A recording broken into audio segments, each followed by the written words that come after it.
والد صاحب ہمارے ٹیچر تھے فیڈرل گورنمنٹ کے، چونکہ یہاں پر یہ ہمارا دیہاتی ایریا تھا تو اس وقت صرف ایک لڑکیوں کا مڈل سکول تھا اور ایک لڑکوں کا، اسی طرح ایف اے اور بی اے بھی وہ بھگوان پورہ کالج شالیمار کالج سے۔ جو آپ کے بلڈ میں شامل ہے شرافت یا تعلیم یا تربیت، تو وہ آپ کو اندر سے ضرور آپ کا ضمیر کہے گا کہ یہ معاملہ جو یہ اچھے نہیں ہیں۔ اسی چیز نے ہمیں اس طرف لے کے آئی کہ ہمارے بچوں کو پڑھنا چاہیے، وہ رائفل اٹھائیں یا کوئی ویپن اٹھائیں، اس سے بہتر تعلیم ہے۔ تو یہ سوچ کے ہمارے کچھ اچھے دوست احباب بھی درمیان میں آئے اور وہ انہوں نے صلح کی دعوت دی۔ تو اب الحمدللہ آپس میں صلح ہماری بہن بھائیوں کی طرح، رشتہ داروں کی طرح، جس طرح کبھی ہماری جیسے لڑائی تھی، یہ اللہ کا بہت بڑا کرم ہے۔ جی میں یہی گزارش کروں گا کہ نوجوان سب سے پہلے تعلیم کی طرف دھیان دیں اور اس کے بعد وہ کھیلوں میں دلچسپی لیں۔ جب کوئی بچہ کوئی بھی کھیل، کرکٹ، ہاکی، فٹ بال، کبڈی، کھیلوں کی طرف ہوگا تو اس کی نشو و نما جو ہے نا وہ ایک بڑی ہیلدی ہوگی، بڑی صحت مند ہوگی اور اس کا جرائم کی طرف دھیان نہیں جائے۔ بچے کے اندر شوق پیدا ہوتا ہے کہ میں ایک بڑا کھلاڑی بنوں، میں یہ کر سکتا ہوں۔ تو میں سمجھتا ہوں حکومت پاکستان کو، پنجاب گورنمنٹ کو زیادہ سے زیادہ کھیلوں کی طرف توجہ دینی چاہیے، علاقائی مقابلے کروانے چاہیے۔ تو یہ آہستہ آہستہ سارے ہمارے وہ کشتیوں کے مقابلے وہ سب ختم ہو رہے ہیں۔ تو میرا خیال ہے کہ حکومت کو اس طرف دھیان دینا چاہیے، نوجوان نسل کو ہم اسی طرح بچا سکتے ہیں۔ السلام علیکم سر۔ جی السلام سر کیسے مزاج ہیں؟ جی بالکل ٹھیک ٹھاک۔ سر انٹرویو بہت سے لوگوں نے آپ کا لیا ہے، کچھ آپ کی سیاسی گفتگو آپ نے کی اور کوئی آپ نے اپنی جو آپ کے چل رہے تھے مسئلے مسائل ان کے حوالے سے کی۔ جی آج بیسیکلی میرا آپ کے پاس آنے کا مقصد آپ کی ذاتی زندگی کے بارے میں لوگوں کو بتانا ہے، آگاہ کرنا ہے کہ آپ کی زندگی کیسے گزرتی ہے۔ تو شروع کرتے ہیں آپ کے والد صاحب سے، اپنے والد صاحب کے بارے میں تھوڑا سا بتا دیں۔ جی والد صاحب ہمارے جو تھے وہ ٹیچر تھے فیڈرل گورنمنٹ کے اسکول ایک لاہور کینٹ میں۔ تو ان کی پوری لائف جو ہے وہ بچوں کو پڑھانے میں گزری۔ ریٹائرڈ ہیڈ ماسٹر تھے، اپنی سروس انہوں نے پوری کی، سروس پوری کر کے ریٹائرڈ ہوئے۔ تو سر اپنے بچپن کے بارے میں تھوڑا سا بتائیں کہ کیسا گزرا ہے ان تعلیم یافتہ لوگوں کی سرپرستی میں؟ جی بالکل۔ ہماری چونکہ والدہ بھی ٹیچر تھیں، وہ بھی ایڈ مسٹرس ریٹائرڈ تھیں، تو انہوں نے بھی 33-35 سال تقریباً اپنی زندگی کے محکمہ تعلیم کو دیے۔ 5ویں تک میں نے تعلیم جو گرلس مڈل سکول جو لکھو ڈیر تھا وہاں پہ تعلیم حاصل کی۔ اس کے بعد پھر والد صاحب انہوں نے کینٹ میں اپنے ساتھ ادھر داخل کروایا، تو 8 تک میں نے وہ کینٹ میں تعلیم حاصل کی۔ اس کے بعد 9th اور 10th پھر بھگوان پورہ ہائی اسکول میں۔ بچپن آپ کا ایک بڑا بہترین گزرا، تعلیم یافتہ لوگوں کے اندر آپ کے والدین پڑھے لکھے، آپ کے رشتہ دار اور حلقہ احباب جو آپ کے تھے۔ جی اس کے بعد ایک ایسا ٹائم آتا ہے کہ وہ پوری زندگی کا دائرہ ختم ہو کے ایک الگ دائرے میں چلا جاتا ہے۔ اس کے بارے میں تھوڑا سا بتائیں کہ کیا محسوس ہوتا تھا اس وقت کہ ہمارا بچپن کا کیسے گزرا ہے اور اب کیا صورتحال تھی؟ جی بس یہ آپ نے جو سوال کیا ہے وہ زندگی میں ایک حادثاتی طور پہ ایسا موڑ آیا کہ کچھ غلط فہمیوں کی بنیاد پر ہمارا آپس میں رشتہ داروں میں بھی کوئی دشمنی کا آغاز ہوا، جس میں کافی سارا نقصان، جانی نقصان اس طرف سے بھی ہوا، ہماری طرف سے بھی ہوا۔ تو میں سمجھتا ہوں کہ جب ہم یہ چیزیں دیکھتے تھے، چونکہ ہمارے خون میں تعلیم اور وہ تربیت شامل تھی، تو وہ ہم جب یہ دیکھتے تھے کہ یہ چیز آگے کنورٹ اگر ہمارے بچوں میں بھی ہوگی تو یہ تو نسل در نسل یہ پھر سلسلہ چلتا جائے گا۔ ایک اور ہے اس میں کہ کہتے ہیں کہ ایک شریف بندہ جب اس سائڈ پہ آتا ہے تو وہ زیادہ خطرناک ہوتا ہے اس انسان کے مقابلے میں جو پہلے اس فیلڈ میں ہو۔ نہیں دیکھیں، یہ سارا اپنی سوچ اور آپ کی تربیت پہ ڈپینڈ کرتا ہے۔ کچھ معاملات ایسے ہوتے ہیں کہ وہ حادثاتی طور پہ آپ کی زندگی میں آتے ہیں، مگر کوئی شریف آدمی یہ کبھی نہیں، یہ ایسے باتیں ہیں کہ جی وہ شریف آدمی خطرناک ثابت ہوگا یا ایسے۔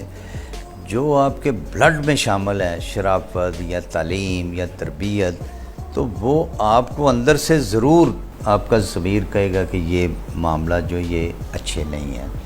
تو وہی ہوا کہ ہماری جو تربیت تھی، والدین جو محکمہ تعلیم سے منسلک تھے، دادا جی محکمہ تعلیم سے، اسی چیز نے ہمیں اس طرف لے کے آئی کہ ہمارے بچوں کو پڑھنا چاہیے، جد کہ وہ رائفل اٹھائیں یا کوئی ویپن اٹھائیں، اس سے بہتر تعلیم ہے۔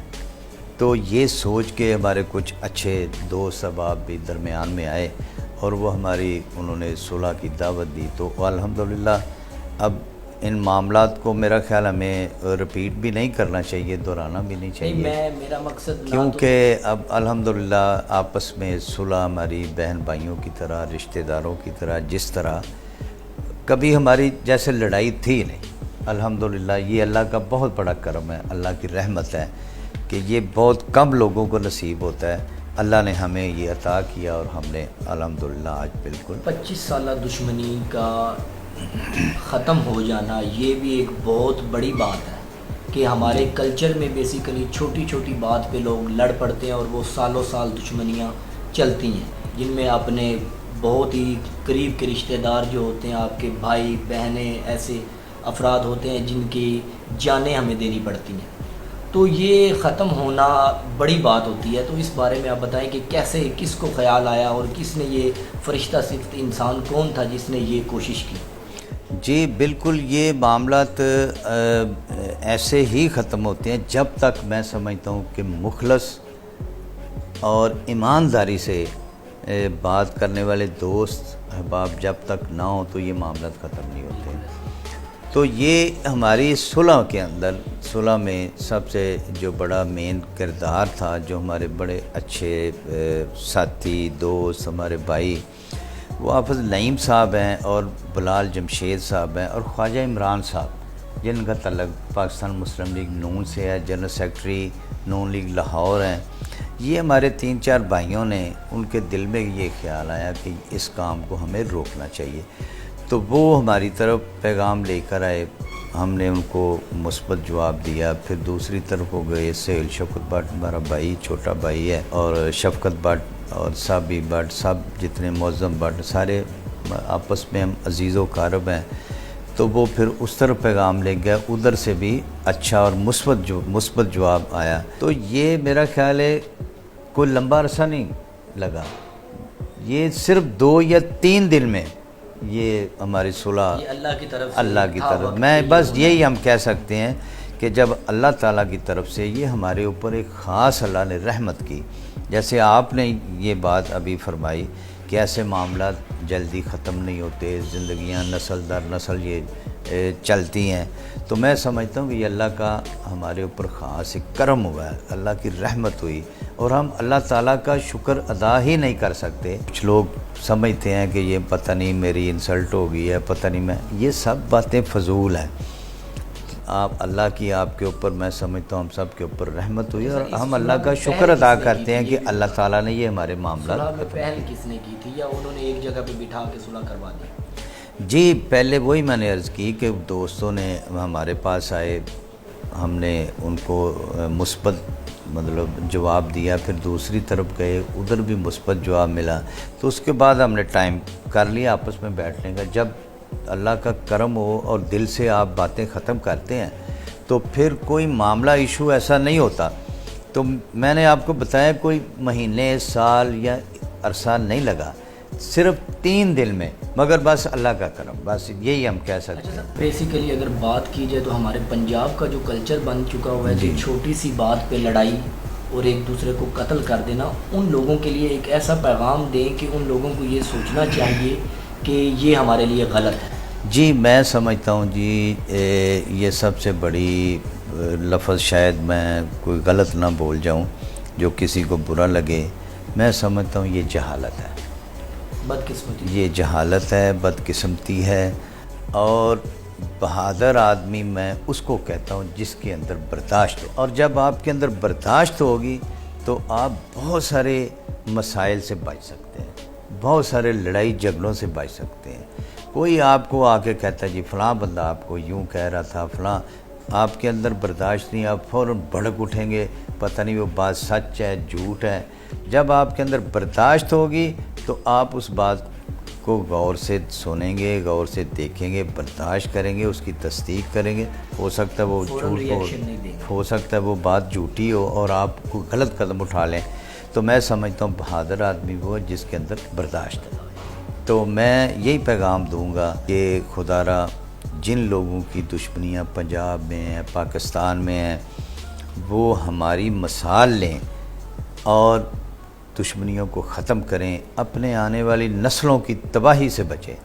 سب سے بڑا سرمایہ آپ کی جو ہے وہ اولاد. اللہ تعالیٰ کی یہ بہت بڑی نعمت ہے کہ اللہ تعالیٰ آپ کو بیٹے بیٹیوں سے اللہ تعالیٰ نوازے.